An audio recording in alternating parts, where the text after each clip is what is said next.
Red for Ed and some of the challenges that we have come upon in education and funding education in the state of Arizona, in particularly here for us in Show Low and the Greater White Mountains. Welcome to the show. Take a minute, if you would, each one of you, and introduce yourselves. Tell us a little bit about yourself, how long you've lived in the White Mountains, how long you've been a teacher here. My name's Glenda McMillan, and I was born in Show Low and raised here, graduate of Show Low High School. I've been in education for 23 years. I taught a little bit on the reservation in the White Mountains. I taught at Blue Ridge for many years, and now I've been at Show Low for 13 years. I've been in education for about 23 years. And you're only like 25. Right. How does that work? Right, exactly. Thanks. I'm Carrie Houston. I've been up on the mountain for about 5 years now, which is about as long as I've been teaching. I came up to Show Low for my first teaching job. Before that, I was in finance, mortgages, decided to go to school, become a teacher, and I'm so glad that I got to come up here and get started, and originally from Tucson. Great, great. Well, we're glad you're here and not in Tucson, for sure. Yeah. So today we're going to talk about the challenges that we've encountered in education. So right off the bat, I want to just point out a couple of statistics. Since '08, we have lost in the state of Arizona approximately 85% of our funding for education, which equates to unbelievably about $1 billion, and that's with a B, $1 billion for the overall funding of education.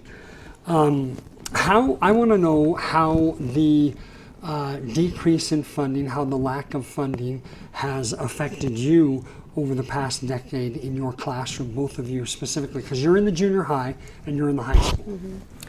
Well, first I need to start out by saying I'm not a representative, neither Carrie or I are a representative of Show Low School District. This is just our opinions of what we've experienced, and we're not even officially Red for Ed representatives. We're just trying to help out and make a huge difference in our communities for our students.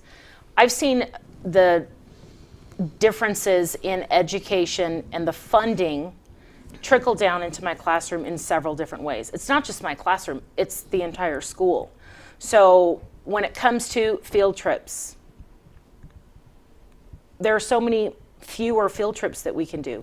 When it comes to the maintenance and the operations of our buses and how they break down when students are on them, and we can't take field trips because we don't have enough buses, it affects the kids and it affects their education. At our school, we've had to cut positions. Our class sizes have grown. We don't have a librarian at our school because we don't have the funding, and we've had to reorganize and reprioritize what we have at our school. So because of that, I've always, as an English teacher, I've always had a library in my classroom of my personal books that I buy, of spending my own money, picking them up wherever I can, getting good deals. So the kids check them out for me, but we should have a library, and it should be open, and we should have a librarian.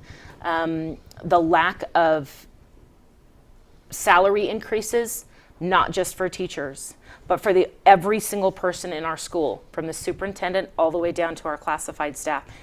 It hasn't been what it should be. Keeping up with cost of living increases, it hasn't even done that. Non-existent. It's non-existent. And when you look at where we were 10 years ago or 13 years ago, the difference is significant, especially when you look at some of the programs that the state of Arizona used to have. So people talk about merit-based pay, right?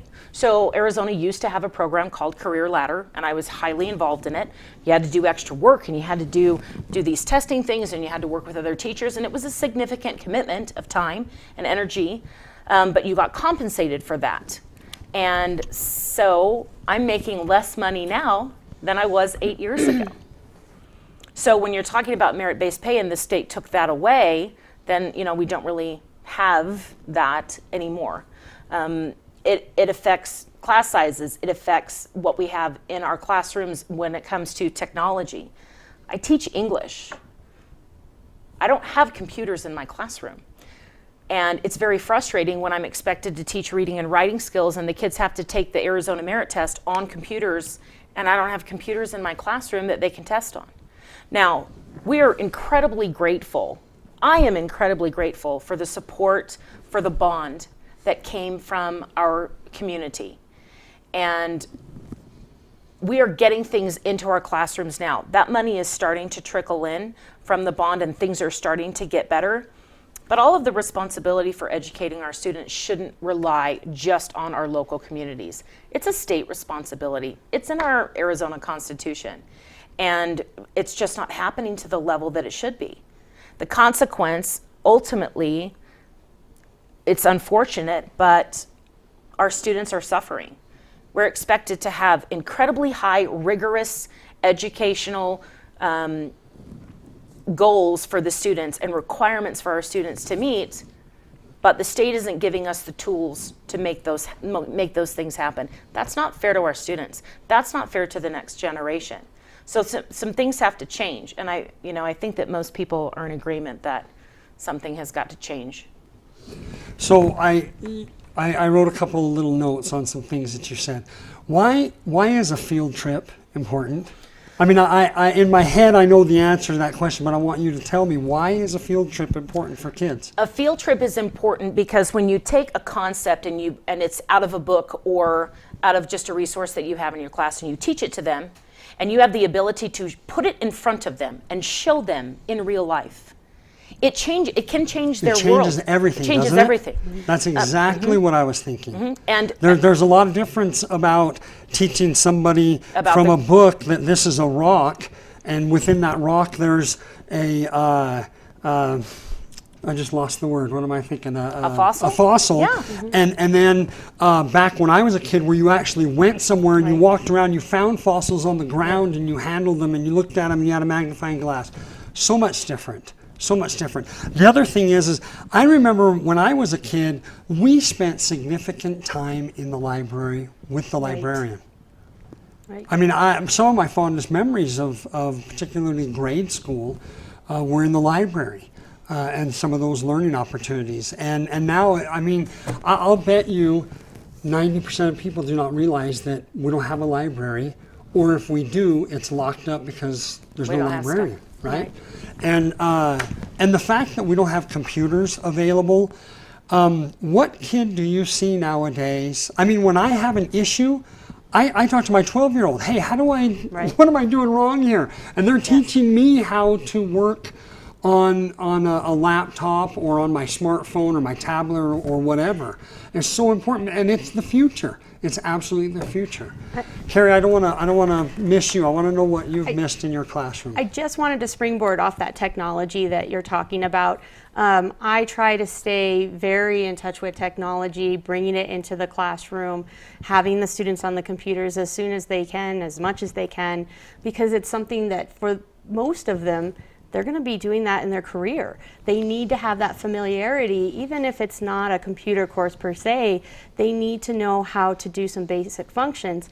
And it would probably surprise most people how little skill some of our high schoolers have with being able to function on a laptop, because they are used to those smartphones, they are used to those tablets. They're not used to a Windows operating system. They have no idea what Excel is. They don't know how to use it, and these are skills that they want in the workplace and to be them competitive. Every job interview you go for, they're going to ask you your experience on those two, Right? right? And if you haven't run them, you know, most of my life I haven't run them and I'm not familiar with them. It just makes things really, really tough. Right. Is there anything else you can think of in your classroom that you've seen? You know, we've got the old books. Everybody, that's one of the things you see in the media across the different states that are having issues with funding, is they show you the books that are tearing apart.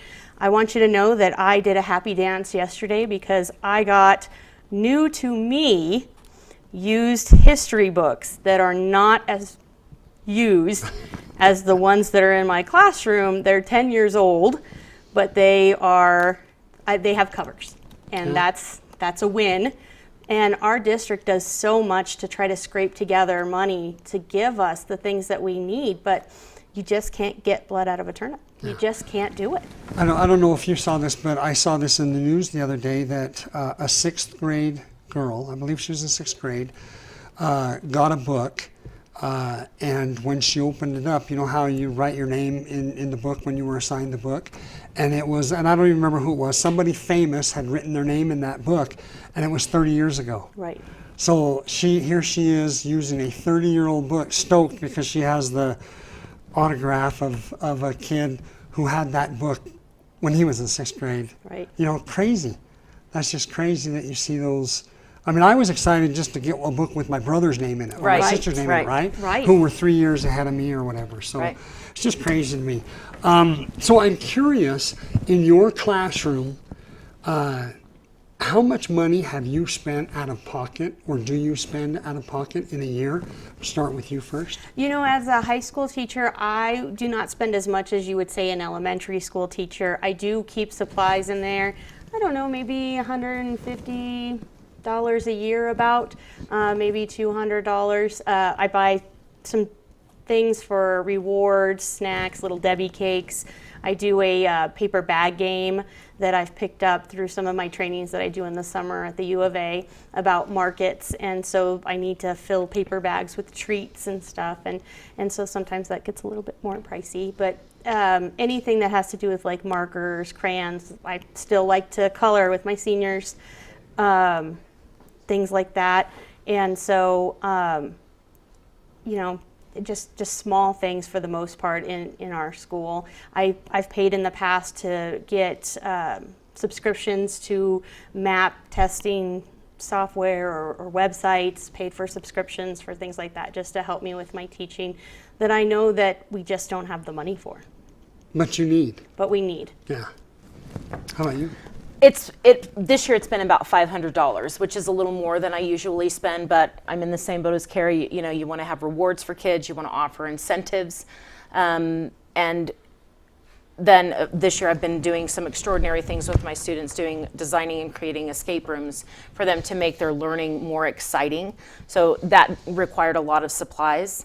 And that reminded me of a field trip, by the way. Yes. Because I attended He- one of those. It was great. Yeah. Fantastic. But when it comes to what it is that we need for funding, it extends beyond just our district. And it's bigger than the mountain, it's bigger than the state of Arizona. But in the past 2 years, I have gone on that Donors Choose website. It's a fantastic website, donorschoose.org. And when I go to my principal and say, hey, I need a class set of these hardback books, you know, generally the answer is we can't do it. We just don't have the money. The money's not there. So I turn to Donors Choose, put the requests on there, and sometimes I get funded and sometimes I don't. But in the last year and a half, I've had 4 different projects funded. There are other people at our school district who've had projects funded. And the amount of resources that have been brought into my classroom, it's mostly been books for the students to check out from me to read or to do as a class set. The amount of money that is brought into our school has been over $2,500. And then of course I have to take the time to set up the proposal and go on the website and and then check it, and there's a thank you process and all this kind of stuff.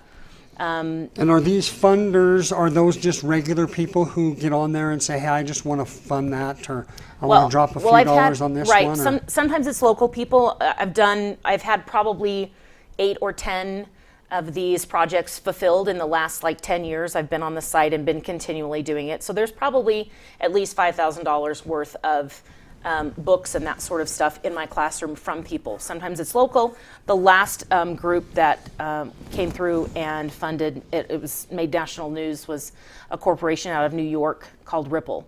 And they funded every single public school proposal that was on that site one day. Really? I believe the amount was $29 million. Wow. They did it all in one day. So I got 3 projects. So I have stacks of new books in my classroom. And when we bring it in, the kids are ridiculously excited. Can I please check one out? Mm-hmm. But we should have that availability. I shouldn't have to go to the public and go, please, can I have some books? The state should be funding that. In my mind, I think that further indicates the public's desire and willingness Right. to have things funded, right? Right. So now you have a gentleman who's the head of a company, and he's sitting with his people. What good can we do with our money, right? Yes. Right. And so they're finding ways to do good things with their money. And I think that's just indicative of people coming to the point that education is important.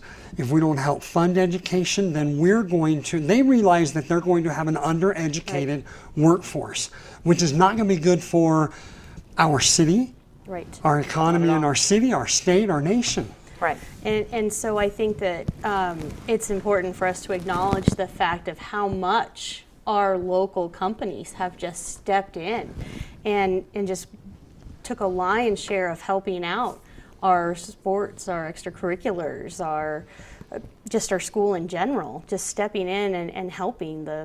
They do an amazing job. And that's one of the things that we really want to make sure that everybody knows that we appreciate. We appreciate that the taxpayers gave us a bond and they recognize the crumbling schools, and the fact that the state shorts Show Low School District almost $1 million in capital funds. And we want to say that we appreciate the local businesses who take a lion's share of helping us out. And then we want to make sure that we say that we want the state and the larger corporations in Maricopa and other parts of the state to kind of step in too. I've seen some numbers of 74% of Arizona corporations pay the $50 minimum tax. And so I feel like we end up with this disproportionate weight on the people of Show Low and Navajo County in providing so that the state doesn't have to. So I think you make a great point, because part of the struggle that we've had in Show Low is that we're limited in our industry and in the companies that are able to donate. Right. And so it's a lot of the same folks getting hit over and over and over again.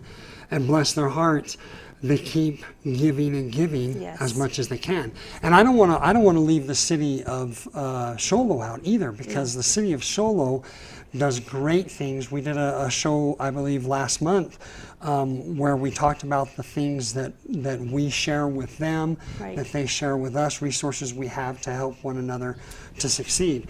And so between the city of Show Low itself and then the various companies and organizations, we're blessed for what they've done for us, and certainly extend gratitude there. I want you to take a minute and educate us on what Red for Ed is. Okay? Tell me what Red for Ed is, and then we're going to talk about, what the purpose is, what they're asking for, and then we're also going to talk a little bit about the walkout. Okay. Okay? So Red for Ed is a bipartisan grassroots movement started on Facebook of people, just a group just getting together and saying, let's do something, let's not sit back and take it anymore. And so they got together and they started posting, and then it just caught on like wildfire. And we've just stepped into one thing after another. Let's go ahead and stand out and let people know that we care about our kids, we care about education. Let's do some walk-ins. And now we've come to the point where there's a walkout. What was your walk-in? Can you tell me what your walk-in was? And the march too. Yeah. Yeah. So we tell me first about started that. wearing red shirts to just bring attention to the matter, and that was overnight. And we didn't realize that everyone would be so in so quickly. Right. It was shocking. So you're coming to school on a regular day, but you're wearing a red shirt Yep. to make a statement. Yes. Right? Then, Yes. hence your walk-in. Yes. Right? Okay. And then we did the march on the Deuce Clubs. We had people coming from all different areas. Very positive response on that as well.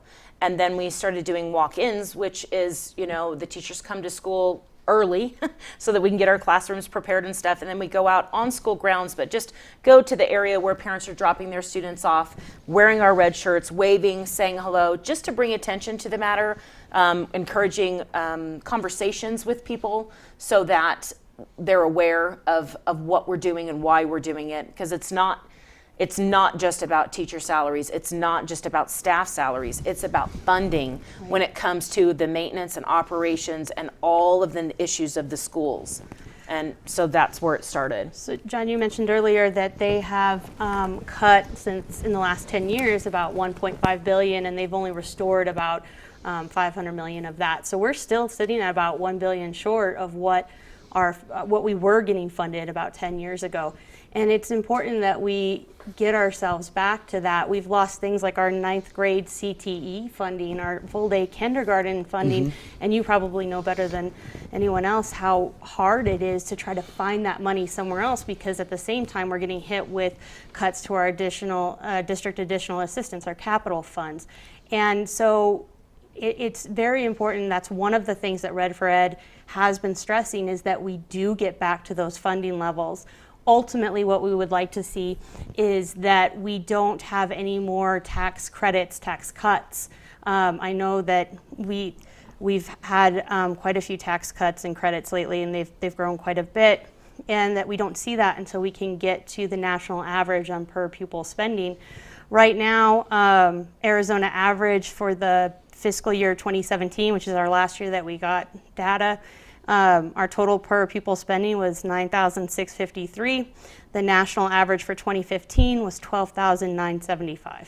So we're very far below. Yeah. Not the top. Right, That's the right. average. And if you look at our per pupil spending compared to the national average, you can see it just sit there and just start to grow farther and farther The discrepancy apart. between the two, yeah. Yeah, and I know a lot of people like to say, well, it's those bloated administration salaries at the top, but I think it's important that we understand that Arizona, as an average, sits about $433 less than the national average in administration costs.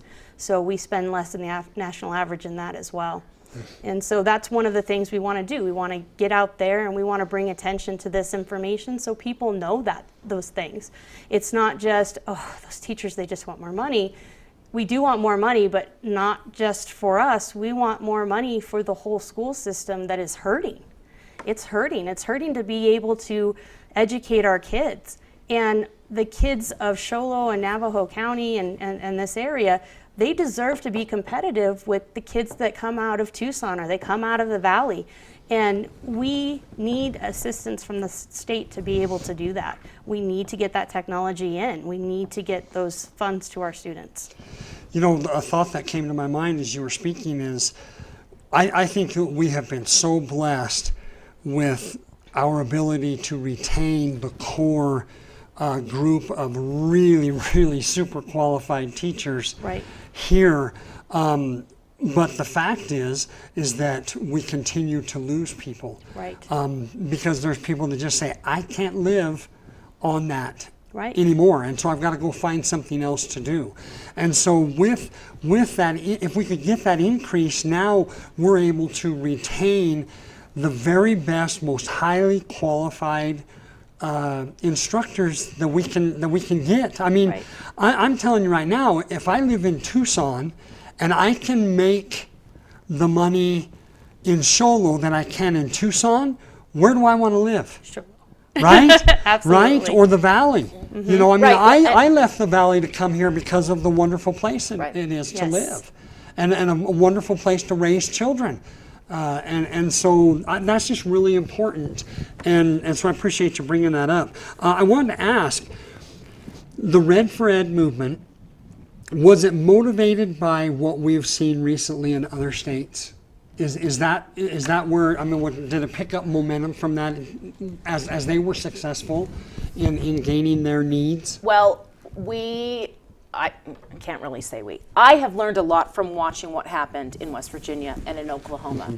Some of it was a positive lesson. Some of it was, oh, we don't want to do that. Mm-hmm. And I think in the weeks to come, because, you know, the march is happening, you know, the walkout is happening tomorrow all over the state, with so many schools are on board, but we also learned from watching what other people have done. So I hope that we are smarter about it. But what it comes down to is, you know, in the White Mountains, it's still an individual decision what people are going to do.